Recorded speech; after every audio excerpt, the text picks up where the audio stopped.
Hello, everyone, and welcome to our webinar today. We are super excited to have you all here with us as we share how the Knowledge Success Project set out to co-create the family planning and reproductive health knowledge management solutions of the future. Very exciting stuff, so we're glad to have you here today with us.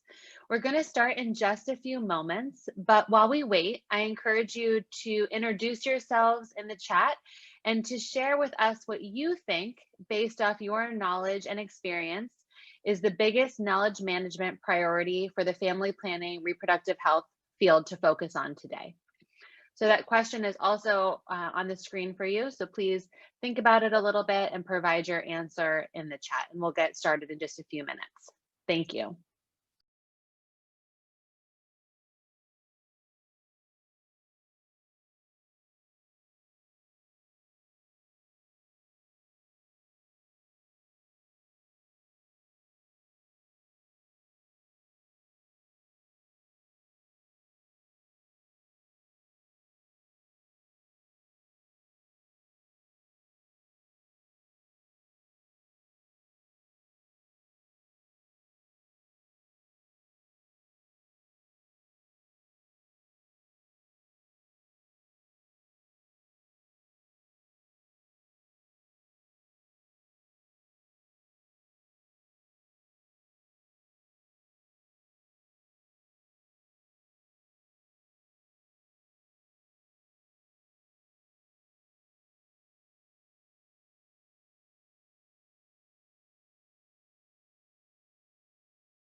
All right. Hi again. I want to thank you again for joining us for today's webinar on how the family planning and reproductive health community finds, shares, and uses knowledge. So today we're going to be sharing insights we gained during our recent co-creation workshops with family planning and reproductive health professionals around the world, with the goal of generating new KM solutions for the FPRH field. I want to thank all of you for sharing your insights in the chat, for introducing yourselves and sharing what you think the biggest KM priority for the family planning reproductive health field is right now. I see some of you said things like access to timely, accurate information, the importance of closing the evidence to practice gap, achieving effective communication between parents and teenagers on reproductive health needs, receiving timely and comprehensive updates, and also the importance of people having access to the knowledge they need without overwhelming them. So these are extremely important things that you're sharing in the chat, and I encourage you to keep sharing these insights throughout our webinar today.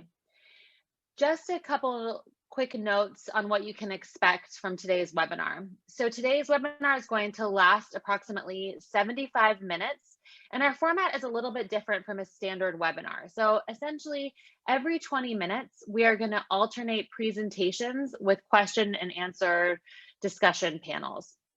And the hope in doing this is to keep this webinar engaging and interactive for all of you.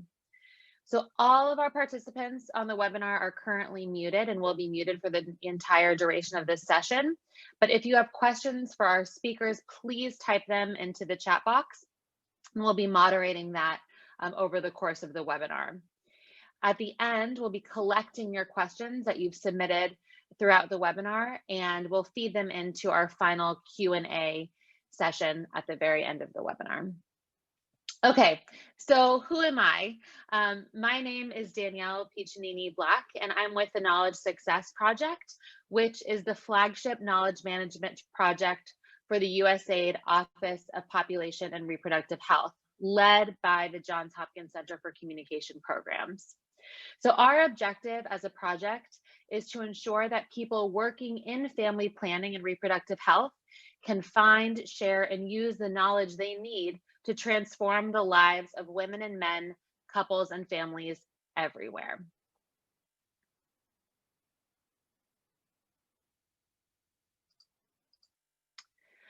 I'm also pleased to share with you that we are providing live French interpretation during today's webinar.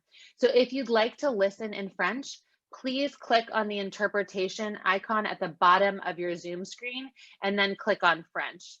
You'll then have the option to mute the original audio in English so that you don't hear any background noise. All you hear is the French translation.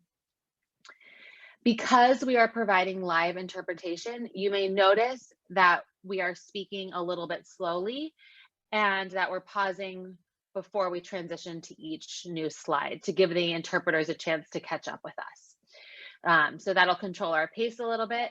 But if you would like to use that French interpretation option, please feel free to do that now.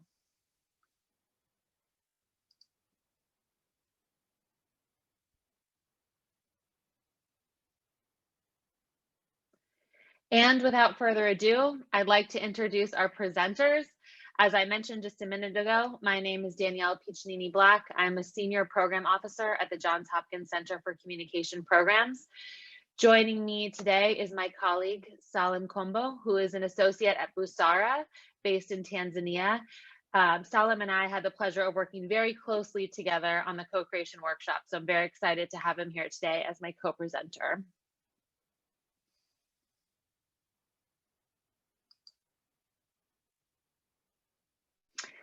And I'd also like to introduce our featured guest speakers who participated in our regional co-creation workshops. We have Patrick Sagawa from Public Health Ambassadors in Uganda. We have Megan Christofield from Japaigo, based in Baltimore, Maryland. We have Gloire Aitolu from UCPO, which is a coordinating unit for the Ouagadougou Partnership in Benin. And we have Etisham Abbas from CCP Pakistan. So each of these four guests were superstars in our workshops, and we're super lucky to have them here with us today. And I know you will benefit from hearing them talk about their experience in the workshops.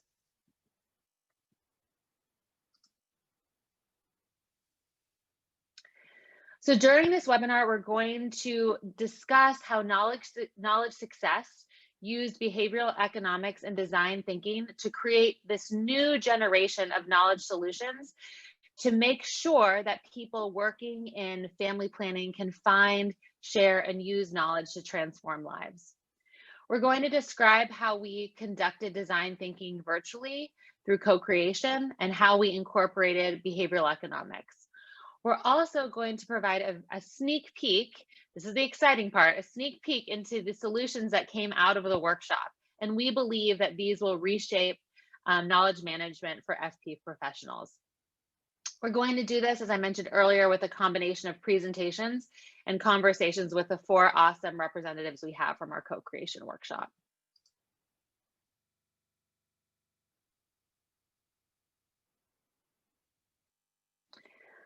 I'd now like to spend just a few minutes providing some information on what our co-creation process looked like.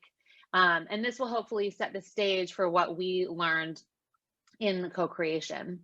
We believe that these learnings can benefit the entire FPRH community, not just knowledge success, which is why we're so excited to share them with you today.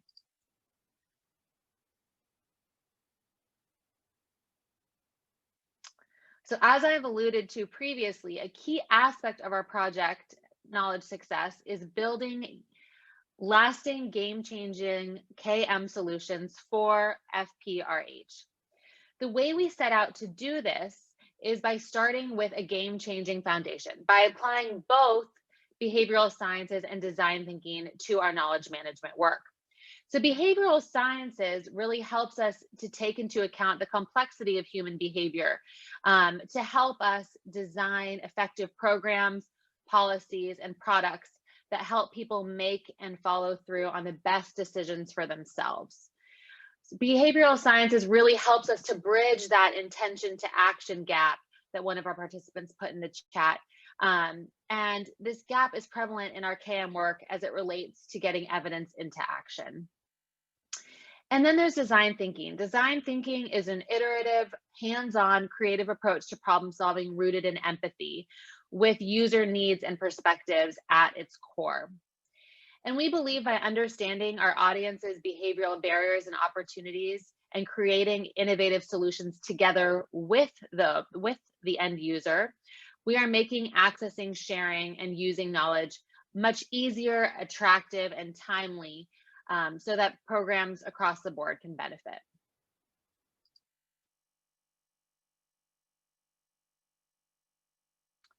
So to come up with these game-changing solutions that I mentioned in the previous slide, we conducted 4 regional co-creation workshops, one in each region, including Anglophone Africa, Francophone Africa, Asia, and the US.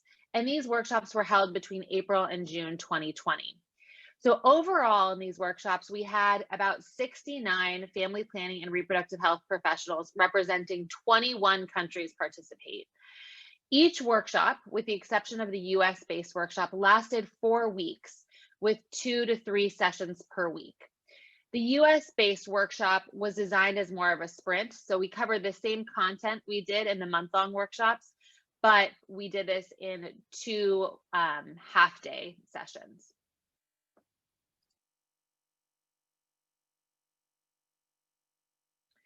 For each of our regional workshops, we focused on addressing the same overall design challenge, which was reimagining the ways FPRH professionals in either Sub-Saharan Africa, Francophone Africa, Asia, or the US access and use evidence and best practices to optimize FPRH programs. So this really was the root of all of our workshops, and our co-creation participants, who you'll hear from later today, can tell you that they had this memorized probably by session 2 of our workshops, because we've referred to it so frequently. And in order to address this design challenge, we followed the 5-step design thinking process, which I will share with you now.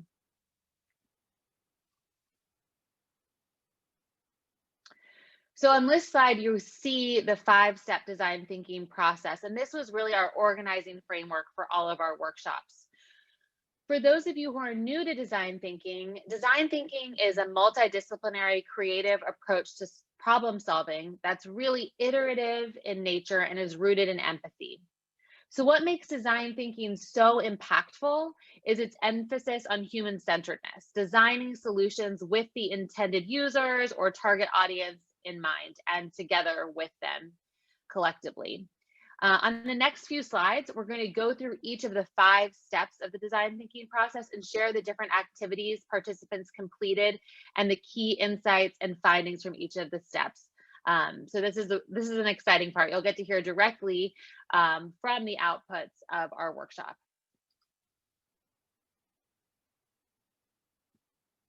And with that, I'd like to invite my colleague Salam. He will take us through this next section of our webinar. Salam? Thanks, Danielle, and thanks everyone for joining the webinar today.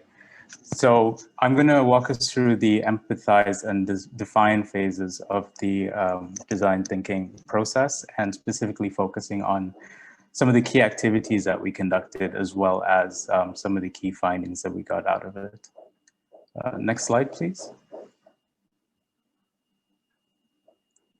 So in the empathize phase, as Danielle mentioned, the key emphasis of this phase was to learn more about the stakeholder group that we are designing for. And for this workshop, it was family planning and reproductive health professionals, specifically the four key job groups, which were conveners, decision makers, technical advisors, and program managers as well.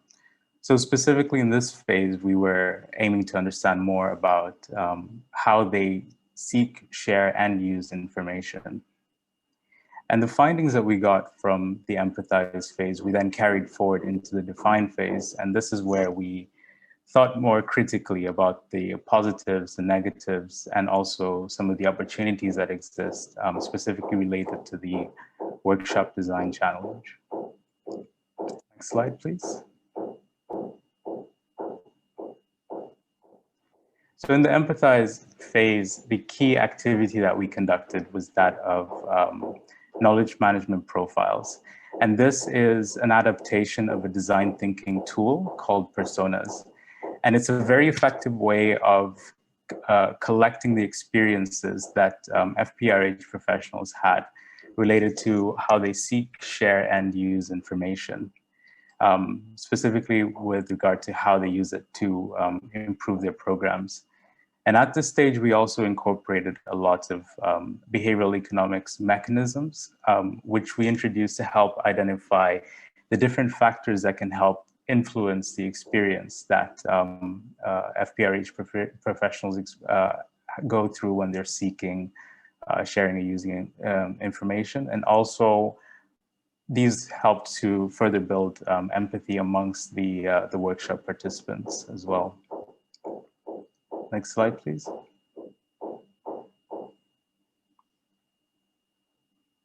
So in the define phase, this is where we dug in more deeper into the opportunities, the positives that exist, and also some of the challenges that FPRH professionals are experiencing, and tied this closer to the workshop design challenge around accessing information, using evidence, and also best practices to improve FPRH programming. And what we did in this phase was the rosebud thorn exercise. And this is an exercise which helped us to identify these three key things. So using these digital virtual sticky notes, we were able to identify the strengths, the opportunities, and the challenges. And these were color-coded by what we term to be the roses, the buds, and the thorns. So the roses are the pink sticky notes, and these represent the strengths. The buds are the green ones, and these are the opportunities, and the blue sticky notes were the thorns, and these are the challenges. And we took this then one step further, where we grouped these sticky notes according to common themes that were emerging. And these then were what we used to form what we call affinity clusters. Next slide, please. So from these exercises, we were able to identify a number of barriers that FPRH professionals are facing. And here I'll talk about two key ones which we identified. The first is choice overload. And this is essentially what happens when people have too many choices. And this can then lead to frustration and also inaction. And with increasing access to the internet and technology, it's only being exacerbated, especially because there is no easy way to sift through all these mountains of information sources that exist out there, especially digitally. And this can then lead to feelings of being overwhelmed. And this further exacerbated, obviously, by the fact that a lot of FPRH professionals have a lot of time constraints, so they're not able to spend as much time as they would have desired to properly filter through all this information sources. A second major challenge that was identified is that of cognitive overload. And this is essentially when you have too much information, and it can be presented in a way that makes it hard to understand, hard to process, and also hard to actually apply any of the findings from the information that you've gathered. And this manifests in different ways. So for instance, the information may not be contextualized, and this makes it difficult for FPRH professionals to actually get lessons from similar contexts or similar countries.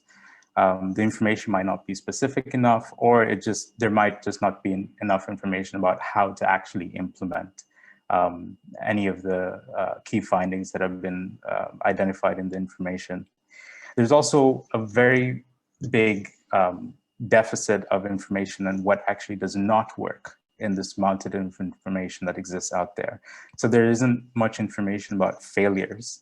And this means that FPRH professionals are struggling to learn from the mistakes of others, to learn from the mistakes of their peers. Another key area of cognitive overload is that of poor data quality. There's a lot of data out there, but sometimes it's presented in formats that are complicated. That means that it's not useful for the needs that a lot of FPRH professionals actually have with the data. And the final one on this list of ways that cognitive overload manifests is that of language. You find that there aren't a lot of resources that are available in different languages. So there are many FPRH professionals out there who have to rely on information gathered in a language that is not necessarily their first language, which then makes it difficult for them to be able to process, understand, and actually apply the information. So what we see from this is that there's definitely a need for FPRH professionals and programs to work together to better document program experiences, and also to share lessons learned and especially failures that are occurring. And this can help to maximize the effects of the effectiveness of different FPRH programs. Next slide, please.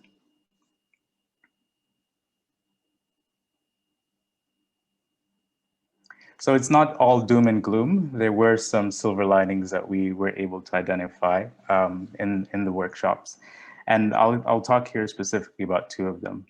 So what we saw is that around organizational and social norms is that there's actually a very strong information sharing culture amongst FPRH professionals.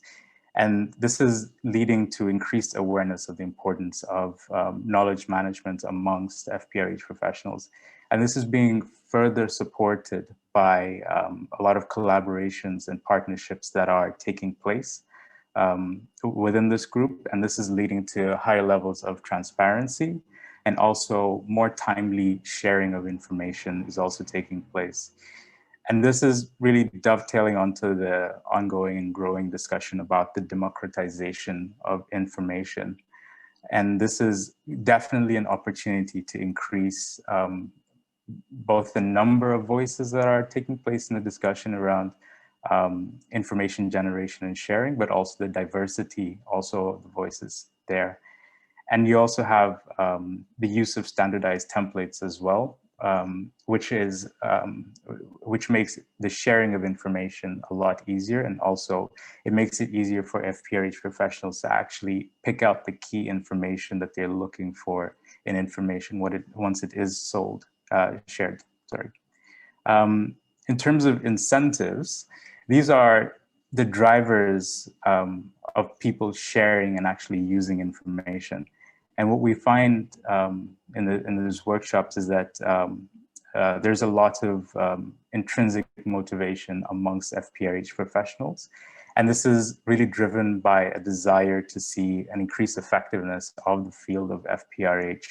And a lot of the sharing that happens is reciprocal. And this reciprocal sharing leads to further collaborations and more opportunities for people to learn from each other.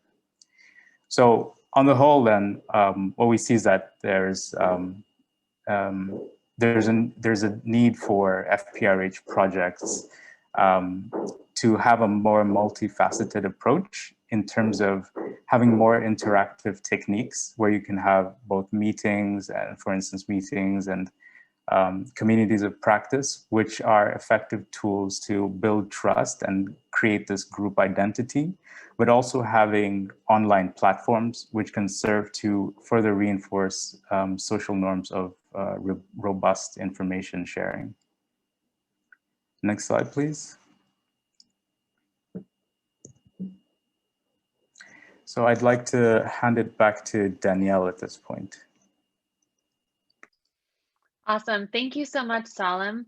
I'd now like to invite our featured speakers to share with us a little bit about their experiences as participants in our co-creation workshops. So I'd like to start with Patrick. So Patrick, what were some of the most interesting insights from these phases, the empathize and define phases, that grounded your co-creation team's design thinking work? Thank you so much, Daniele. And of course, I want to thank members for this opportunity to share my insights regards to the process that took place.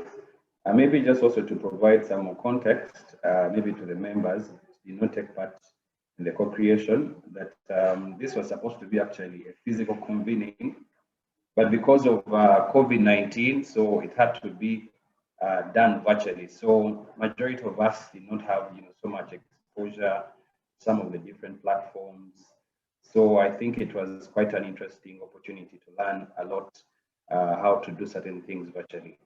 Of course, looking at the different insights, I realized that during the first phases of empathy and define, especially something that Salim has talked about during the profiling, I realized that there was so much, similarity, and of course some differences between, the different FP professionals, because I remember we were put together into groups.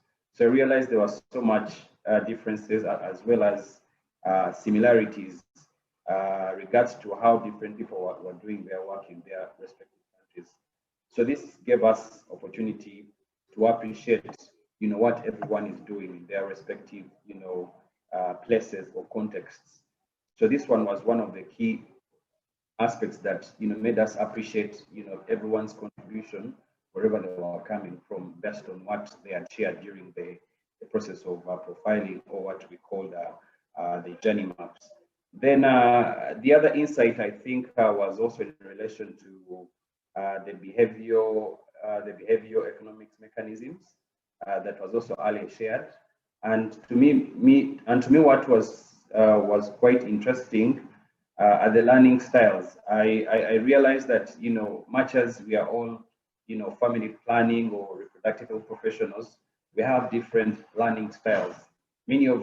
Some of us learn better by seeing, others learn better by reading, others learn better by reading or listening.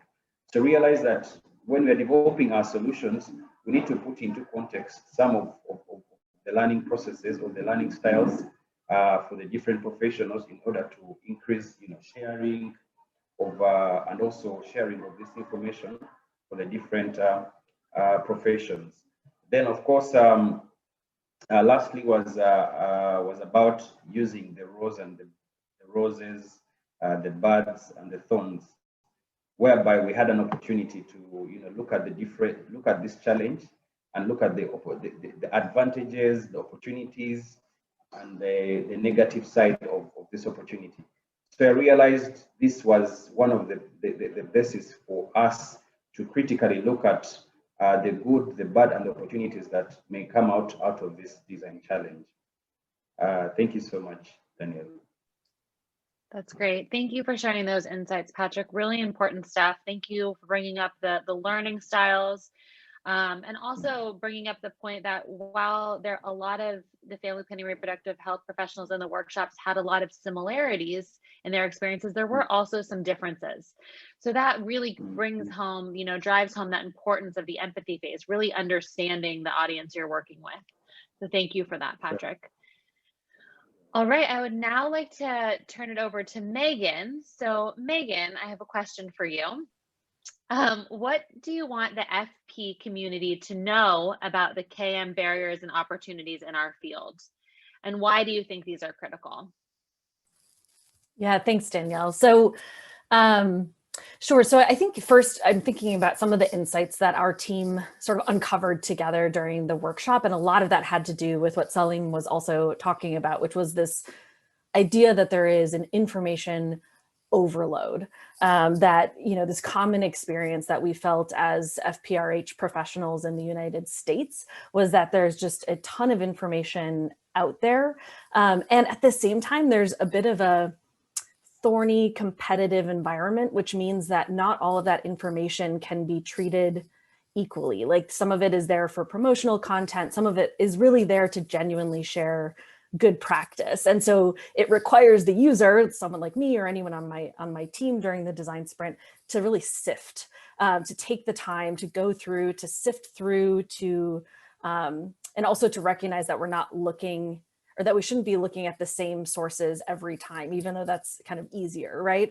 And so when it comes to the barriers and opportunities, I think one of the things that really stuck out for our team was the need to spend time doing that sifting, that curation, to really sit back and synthesize what it is that you're seeing, to absorb it. And really that takes time, pausing and just making sure we're all really absorbing what's out there. And then hopefully also taking time within our programs or within our work to make adjustments as necessary. And again, that also takes time. It takes resources to say, let's hold off on this activity for a week and just make sure that we're all understanding what we just read out there from another partner or another researcher. And so I think in our fast-paced field, it can sometimes be hard to slow down, but that's really important to do.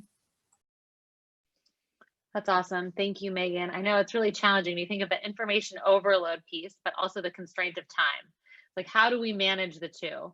And I think, thanks to your team and all the other teams that work in co-creation, all of you really kind of thought through how we can manage that, how we can manage the constraints of time, and how we can still, look at all the information out there, but get it in a way that's a little bit quicker and easier to understand for everyone, so that we don't miss what's out there. Thank you for that. All right, so we are now going to move on to the next 3 phases of the design thinking process, and then we will loop back with our co-creation participants after that for some more wonderful discussion. So we are now, as I said, we're now in the final 3 phases of the design thinking process. Salim talked us through the first 2, empathize and define, and we're now going to talk about ideate, prototype, and test. So these are the last 3 phases of the design thinking process, and I would argue that these are probably the most fun phases of the design thinking process. All are important, but these last 3 are the most fun. So after gathering all of the important data on the key themes related to the workshop design challenge and the stakeholders involved, it's really time to start generating solutions for the challenge as part of the ideation phase. So we take all the information, we go into ideation and start thinking of solutions. And once those solutions are generated, we need to critically evaluate them.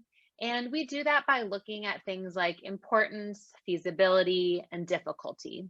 And ultimately, after evaluating all of the prototypes, we select a top idea to develop into a fully fledged prototype or a rough draft solution. And finally, once that prototype or rough draft solution is developed, we then test them. And during the testing phase, the solutions are tested with the target audience, if possible, for their feedback. And then we use that feedback to ultimately improve the prototype solution.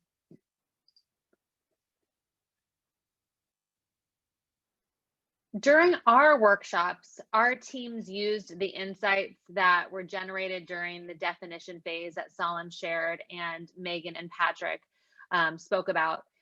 And we use that as the basis for ideation. So in our ideation phase, we did 3 key activities.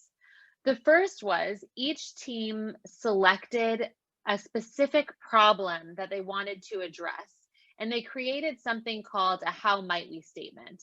And a how might we statement is really like a mini design challenge that's rooted in, of course, the overall workshop design challenge, but specifically focused on an insight or two from the define phase. So something like Megan said, information overload. It could have been focused on something like information overload.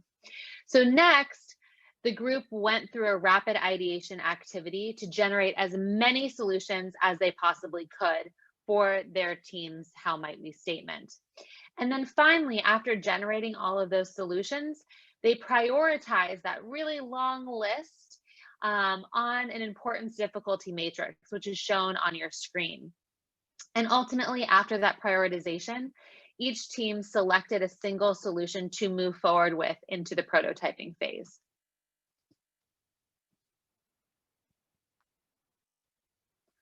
And during the prototyping phase, this was a time where the teams really got to flex their creative muscles and build out all of the different components of their selected solution.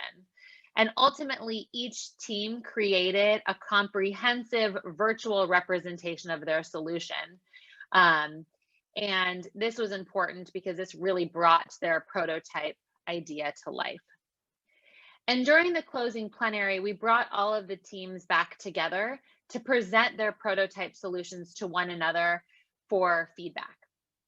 And this was really important because it allowed everyone to critically evaluate each other's prototypes, provide important feedback, and the groups were able to take that feedback and update their prototypes accordingly. Also, during that final plenary, the teams learned about additional behavioral economics mechanisms that they could use to improve their prototype designs.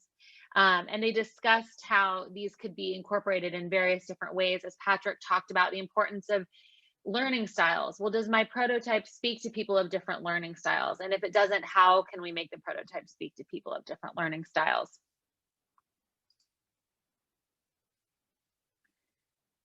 So when all 4 regional workshops were complete, we sat down, we crunched the numbers, and they're pretty impressive.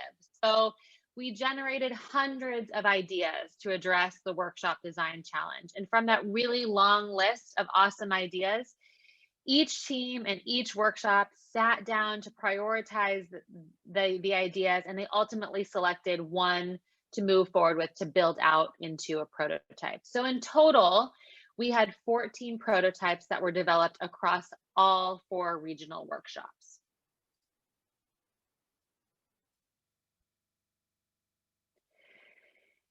And I'll say, while some of the prototypes were unique, we found that there were several reoccurring themes in the types of features and functionalities that were included in many of the prototypes.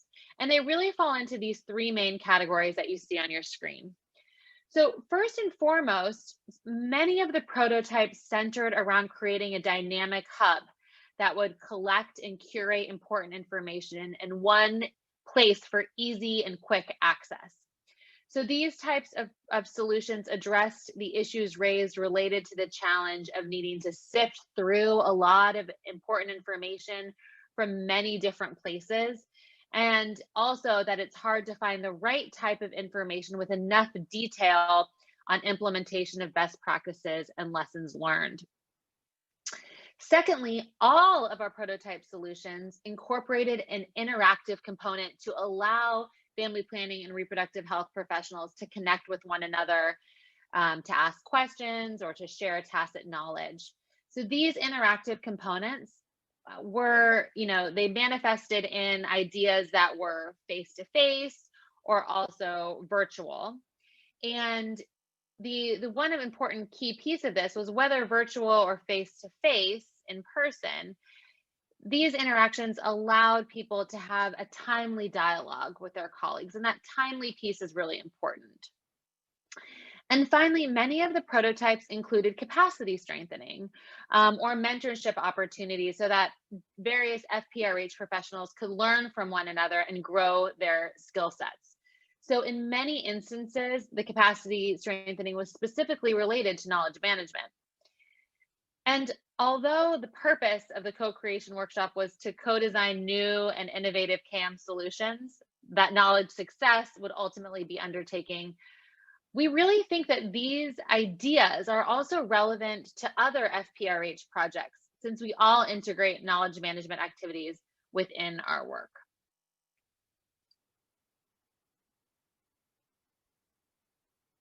All right, so enough from me. I'd now like to invite back our featured speakers for a couple more questions. And for the first question, I would like to start with Gloire. So Gloire, what surprised you about the prototypes developed by your team and others? And what ideas did you think were most exciting that came out of your workshop?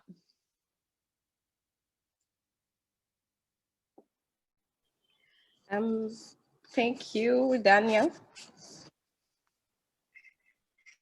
The first thing that struck me is to realize that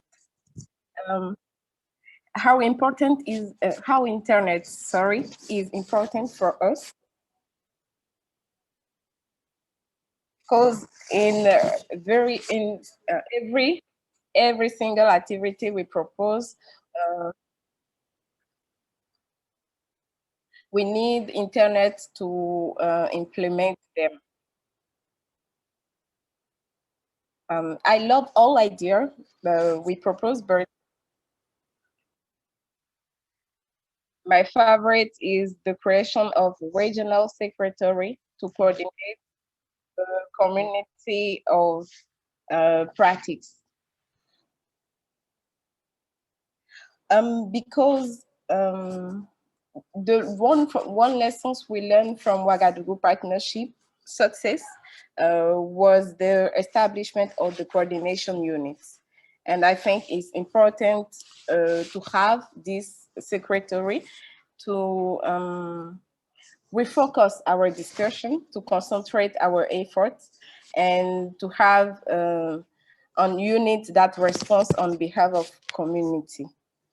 For me, this idea is free for a proof that reproductive health and family planning professional want that the community of practice to last over time. And one thing I really love was the activity about how can we. My group, how can we reinvent communities of practice in Francophone Africa in order to promote the share and exchange of evidence for better optimization of reproductive health and family planning program. And for me, it was at this point, that's all information, strengths, challenges, difficulties, opportunities. We were going to be pulled to propose a response for our how can we and to have our solution. And we have many ideas and sorry for my English, I'm not English native, so it's a little difficult for me. Please bear with me. And I told that all idea we have was very interesting for me. And the free idea we have about all the co-creation workshop is very interesting because every idea is different from another, and every idea is important for our communities, our family planning professional communities. Thanks, Danielle. Awesome. Thank you so much for sharing that. And I think you brought up some really important points. So first of all, this concept of communities of practice. And I talked about that briefly in my previous slide, how in so many of the prototype solutions across the different workshops, people wanted to find a way to engage with other FPRH professionals, whether that be in a virtual or in-person format. So really important insight. Also, you brought up this importance of, or I guess what surprised you is that all of the prototypes required internet. And I think, you know, we're living in an age now, especially with the pandemic, that internet is really important. So I think that was very top of mind in our workshops. So thank you so much for sharing that. I have one question now for Etishem. So Etishem, how do you hope people will use these insights and ideas in their work?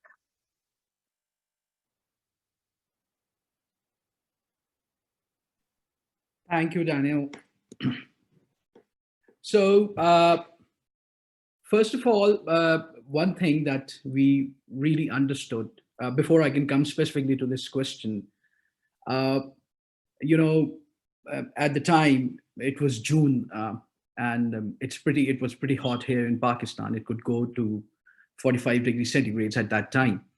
So I remember this was rather one of our very first interaction in a platform whereby I, as a person, reached this conclusion that great knowledge management as well as workshops can be done purely virtually. And this was a really great insight whatsoever, because this was not only meant for the workshop itself, but the potential it had for so many other opportunities that countries and individuals and FP professionals around the world can do by merely connecting themselves virtually without the need of traveling, which is of course an expensive proposition. But that was really good. Coming to your specific questions, how do you think that people are going to eventually apply it? So I think so. We cannot really, as wisdom would say, we cannot really leave it to volunteerism. There has to be methods which we also learn from behavioral economics, whereby people commit and they actually do something eventually. They're more likely to act once they commit to that. That commitment has to be regular part of most FP programs whatsoever. One of the consolidated points that that this entire discussion is eventually leading to is this recognition by world at large that knowledge management is one of the important gaps within family planning, is something that really is a great opportunity for FP to to come forward as an agenda and solve real problems of the communities at large whatsoever. So one also important point that is related to this is the fact that, in my opinion, this was the first venture and first intervention that I, as an individual, attended, that was purely meant for knowledge management. Knowledge management has always been there in most of the projects that we have been doing that had a communication component attached to it. But an entire project dedicated to that actually meant that there is room for many more like this. So I sincerely hope that this one intervention leads to more global, regional, as well as local, KM interventions, specifically KM interventions, knowledge management interventions, that eventually is the best thing that could, sustain the efforts that this intervention has done. Fantastic. Thank you so much for sharing those insights with us. I think you brought up some really interesting points. First of all, how the workshop itself made us realize, and I'll say I can speak on behalf of the Knowledge Success team as well, made us all realize that these types of workshops in a virtual format are possible. And not only are they possible, but they can be done really well, and we can gather really important information and insights from them. So I think that really does help us, and I think that also really did kind of stick in people's minds as they were coming up with some of those prototype solutions, that things in the virtual space that maybe we didn't think were possible before are actually possible. And then you also talked about this importance of commitment mechanisms. And I think this is a really important one. And I like how this kind of bridges that gap between design thinking and behavioral economics, is really thinking, all right, we can come up with these awesome solutions, but we can't just leave them for people to, implement if they want, or, these are great insights, but we can't just say, all right, these exist, do with them as you will. This concept of commitment mechanisms and needing to get people to commit to, to implementing a solution or commit to changing a behavior are really, really essential for moving the field forward. So thank you so much for sharing those. All right, so now the moment you've all been waiting for, we are now going to talk about our solutions. So the main purpose of our co-creation workshops was ultimately to co-design the future of knowledge management with our audiences, and not for them, but with them. So we are super excited to share with you today 3 knowledge management innovations that took root in our co-creation workshops. And these are currently in development and will be launching very soon. All right, so here we go. The first solution is the pitch. So one of the key themes that emerged in co-creation focused on knowledge management, culture, and capacity. So our co-creation participants indicated that there are an increasing number of knowledge management professionals in family planning and reproductive health who are helping to ensure documentation and dissemination of lessons learned, which is fantastic. However, they also noted that the technical capacity in knowledge management for family planning and reproductive health remains limited, and there's a lack of sufficient funding for knowledge management, specifically in family planning and reproductive health programs. So we therefore felt that it was really important to place local systems and stakeholders in sub-Saharan Africa and Asia at the very center of designing and implementing KM innovations for local FPRH challenges. So therefore, our very first innovation is the pitch, which the pitch will support this through regional competitions modeled after the popular show Shark Tank, or also known in other countries as Dragon's Den or Lion's Den. So for our competition specifically, we're going to start by inviting organizational representatives from USAID priority countries in Africa and Asia to submit their innovative knowledge management solutions for consideration. So from there, we're going to invite a group of semi-finalists to make a pitch for their idea to a panel of judges. And the judges will ultimately select 2 winners from Africa and 2 winners from Asia, who will receive up to $50,000 to implement their innovative ideas. And in addition, they'll also receive tools and resources from Knowledge Success during implementation to help with capacity strengthening in knowledge management. So that's the pitch. You'll see on your screen that it's launching very soon. We're launching on the 14th, and we'd love to have you all be a part of that launch. So we'll be sending the registration link for the pitch along with the recording of this webinar to all of you, and we encourage you to be there. Thanks. All right, and our next solution came directly from a prototype from the US-based co-creation workshop, which Megan was a part of. And this innovation is a user-driven curation platform, which draws on inspiration from Pinterest. So many of you may use Pinterest in your own personal lives. And you know that Pinterest is used to discover things and share things like recipes and home decor and clothing inspiration, all that type of stuff. So the question is, what does a platform like this have to do with family planning? Well, what we heard across all of our regional workshops is that many FPRH professionals face that major problem with information overload. And people need help to kind of cut through the noise and find the information that they really need. But they also want some autonomy in doing so. They don't want, just to be sent the information that they supposedly need. They want some autonomy in choosing what information they need. So they want to be able to pick and choose that information and knowledge that is right for them and in their specific context. Because what's right for me in my specific context may not be right for Salim in his specific context. So having that autonomy is really important. And at the same time, we found that people don't want to miss out on important information simply because it's easier to go back to the same people or the same sources for their information over time. So this new platform, the name is still to be determined, will give people the tools to do just that.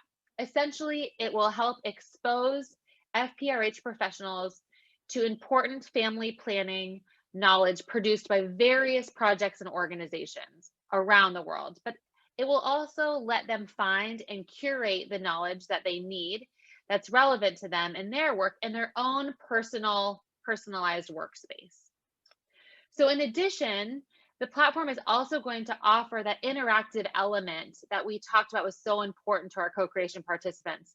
And this will allow them to connect with users and to be able to kind of see what other FPRH professionals are reading and viewing and engage with them in that way.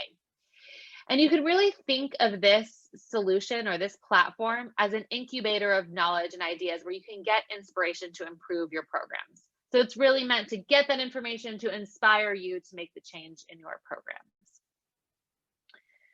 So that's our second solution. And the third solution is still in very early phases of development. So the details are currently taking shape, but I'm happy to share with you today kind of the overall concept of this third idea. So what works and what doesn't work in FPRH addresses the common challenge expressed across all of our workshops that family planning and reproductive health best practices are not always comprehensively documented or contextualized or even packaged in a way that they're easy to use. And there really is this lack of information on what does not work. We have some in what does, but really what's missing is this information on what does not work in FPRH. So in our workshops, many of the co-creation teams came up with solutions that related to developing best practice magazines, toolkits, etc. And at the same time, co-creation participants also acknowledge the opportunities that working groups or other interactive convenings really afford in terms of facilitating that transparent and timely dialogue between FPRH professionals, projects, and organizations. And Gloire really talked about that when she spoke of the importance of communities of practice. So this innovation really takes both of those needs in mind. So by combining digital content on what works and what doesn't work in FPRH with interactive knowledge exchange and learning through virtual means, this is what we are hoping will really help us as a field get a better understanding of what doesn't work and what does work in real time. So we plan to launch both the user-driven curation platform that I mentioned on the previous slide and the What Works interactive learning series in the coming months. So what I would ask is that you, to receive updates on these wonderful innovations, I would ask that you sign up on the Knowledge Success website, and you will see where you can sign up to receive information on these solutions as they continue to be worked on and then ultimately implemented. So there we go. Those are our three solutions. Super exciting, super excited to share those with you today. And I'm going to end now with a larger Q&A session.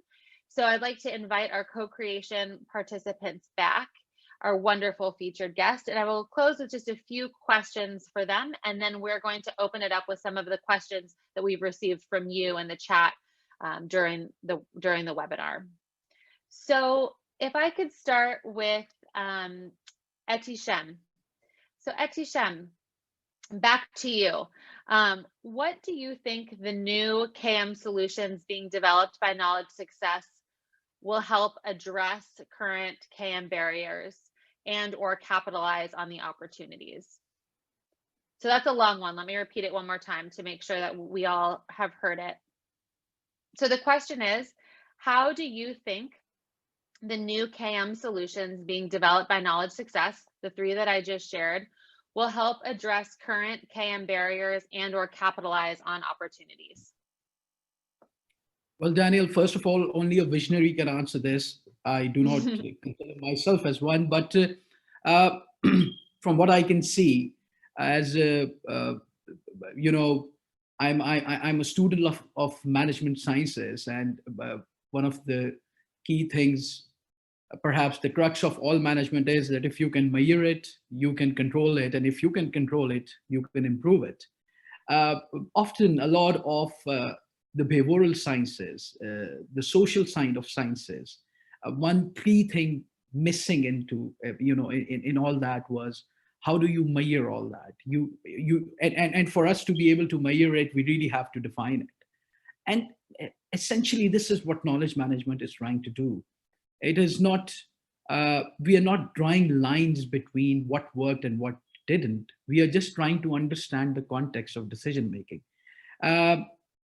Development sector and development communication has evolved a lot over the last few years. So there were times I remember that in case there were people who were not using contraceptives, we used to say this is a wrong behavior. Now we do not say that. It is a contextualized behavior. You have to understand that. And this is exactly what was missing. And, I'm really happy about the fact that how we are, embracing error right now. It is now the official policy within that. Often the programs, because of the donors' pressure and because of, creating images exactly like that, they were reluctant to document the failures. And there's a lot to learn from that. So perhaps this is a very great opportunity for all FP professionals around the world to have that risk appetite to go out and experiment what they firmly believe in. And if it works, it really worked. And if it didn't, it was a great learning for others, not to cry whatsoever. Perhaps the prototype, the three prototypes that you have mentioned essentially cover so many cross-cutting insights. You are very right about the fact that kept on repeating like spiral, within this entire thinking process, whereby most of the people, they had 3 or 4 things in common to say. One was that we are not documenting failures and we are reluctant to do that.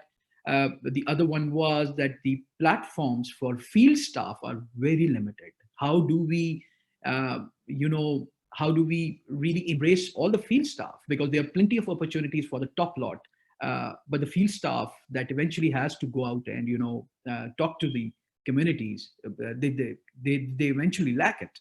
And the third one, which, kept as a, that there's already a lot of knowledge and data that exists. We really have to find platforms that can make that usable.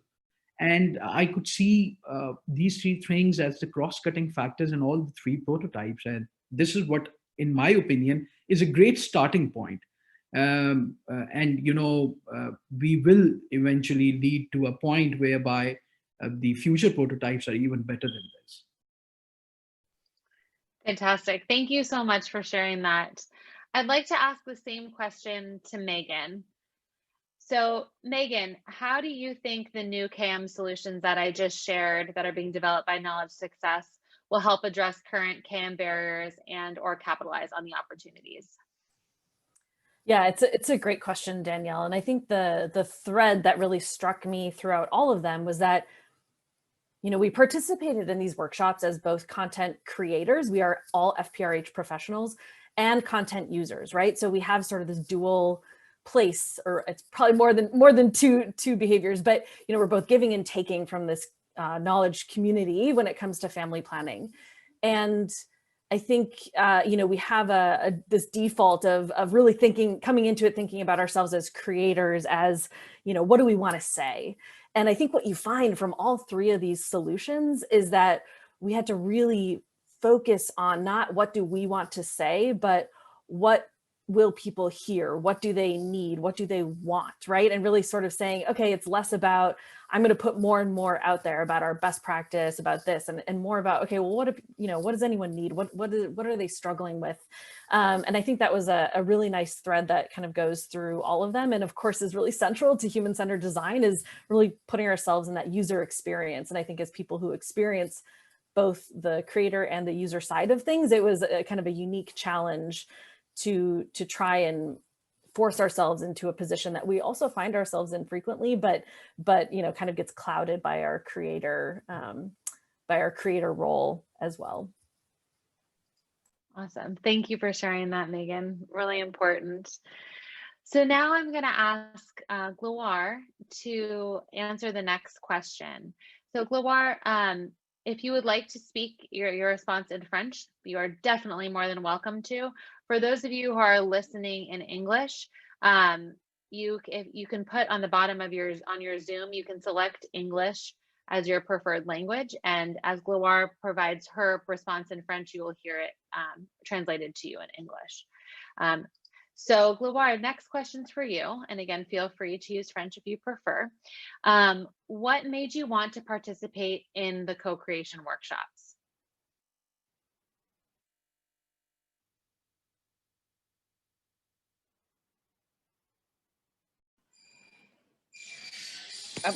Please, Danielle, can you ask Yes, again I will the repeat question? it. Yeah, of course. And feel free to respond in French if you prefer. So the question is, what made you want to participate in the co-creation workshop? Okay. I will continue in English because I started with English. For me, the co-creation workshop puts reproductive health professionals together to proposing ideas to improve knowledge management in our field. So it was therefore a pleasure for me to contribute to this by participating in this workshop. And moreover, as I said in my first speech, the Ouagadougou Partnership Coordination Unit supports the sharing of experience, good practice, and use evidence between each country. And the workshop was free for timely to identify together with other actors solutions that could amplify this exchange of information useful for all reproductive health and family planning professionals. So it was a real pleasure for me to learn from other people, from other professionals of family planning and reproductive health. Thanks. Awesome. Great. Thank you so much for your response. And Patrick, same question to you. What made you want to participate in the co-creation workshop? Thank you so much, Daniele. I think for me, the opportunity of the co-creation workshop came in timely because I was looking for opportunities of learning more about human-centered design and design thinking. So when I saw the opportunity for being part of this kind of engagement, so I realized that it was an opportunity for me to learn more about design thinking and also the human-centered design, and of course how I could use that particular methodology in designing more innovative programs for young people, especially in increasing access to sexual and reproductive health, as well as looking forward to being one of the great facilitators for human-centered design. And of course, lastly, I also realized that it was an opportunity for me to connect and also appreciate what other FP professionals or family planning professionals or reproductive health professionals are doing in the different countries, because the group that I was part of had members from different countries across Africa, and it was a unique opportunity to appreciate and also get inspired to know what others are doing in their respective countries. Thank you so much. Awesome. Thank you, Patrick. And just a follow-up. What was your favorite part of the workshop? I think my favorite part of the workshop was the aspect of prototyping. And of course, I remember we came up with 2 prototypes, but I think the one that was on the virtual reality, the platform that would enable users to connect and also interact with one another at the same time, pair up with different people within their respective areas to come up with new solution, was one of my most interesting prototypes. But of course, after seeing the 3 that were shortlisted, I think the pitch is quite the best prototype that I've been in position to appreciate, because I think it will foster a lot of innovation among the FP professionals, research and creativity. And of course, meaning that we'll have new innovative approaches regards to knowledge management. Thank you. Awesome. Thank you, Patrick. And I see some co-creation participants who are here in attendance today typing in the chat your favorite part as well. So I encourage you, if you were a co-creation participant, to write in the chat what you most appreciated or most enjoyed about the workshops. So just a couple more questions. So we're almost at time. We've received quite a few wonderful questions from you in the chat during the duration of the webinar that we're going to go through now. So we're going to we'll stay on until about 10 a.m. East Coast time answering the remaining questions.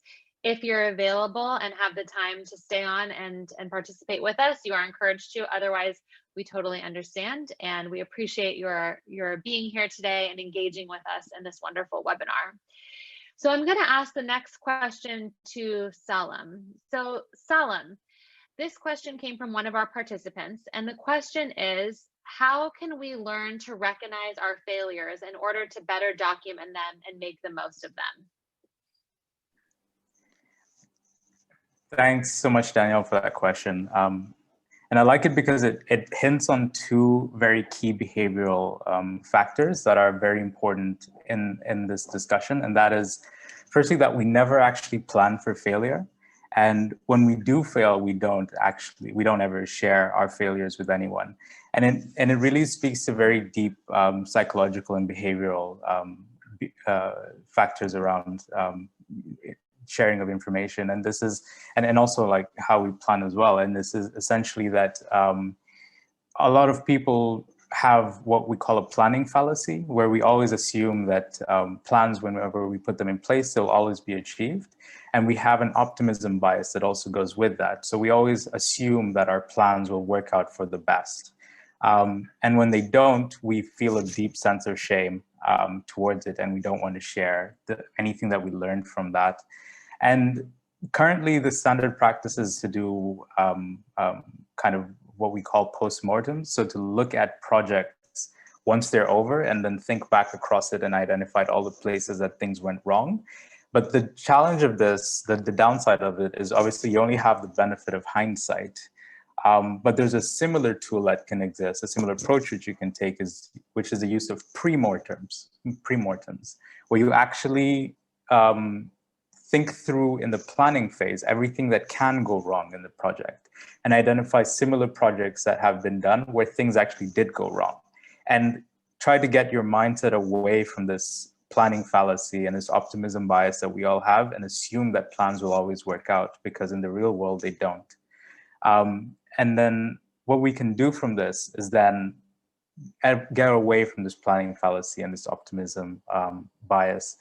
And a good way to, if you want to learn more about this approach, it's one of the approaches that that is spelled out in the book, Thinking Fast and Slow by Daniel Kahneman, which provides a really good overview of this. But in support of that, you also need to have an environment where people actually feel comfortable to share their failures. It's one thing to have a very detailed planning process for, trying to see where you can fail, but you'll only identify it from where other people have failed. And you need to have an environment where people can actually feel comfortable to share their failures. Aside from this, maybe I can throw this question over to our guest speakers, in case they have any other insights that might be able to add to this question in terms of how do we better recognize our failures and better document our failures as well.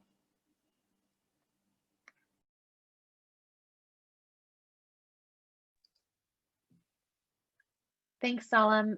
Patrick, Megan, Atisha, Glawar, anything to add?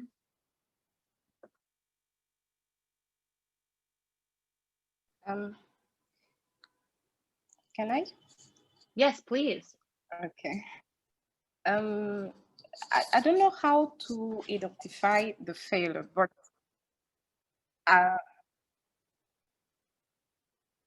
one thing I can advice for all family planning professionals is to learn to document the failure so that other projects or programs can learn from their experience.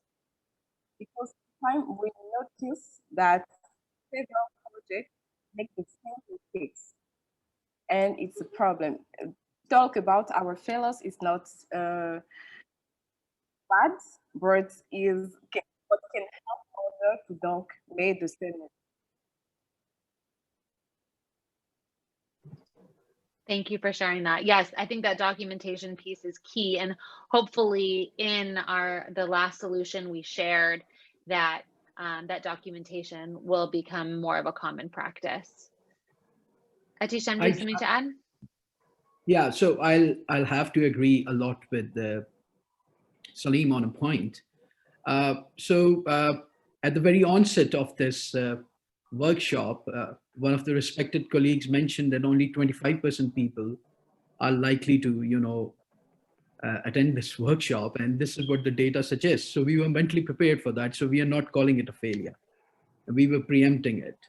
I think so. This is the point that Salim said, that you have to be mentally prepared for all that can go wrong. The way that drawing room thinking of designing an entire project with the best ideals in the world, and over expecting it to deliver, at the back of not really being honest with our failures, is just think of over delivering, or at least delivering whatever you have already committed.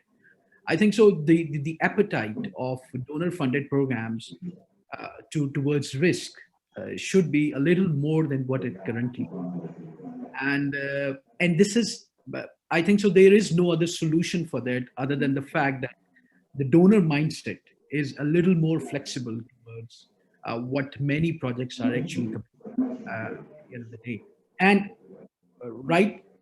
last but not least, the point of contemplating at the very onset on all that can go wrong and preempting it, I think so that is one of the best way to be mentally prepared for that. Thank you, Atishan. Megan or Patrick, anything to add?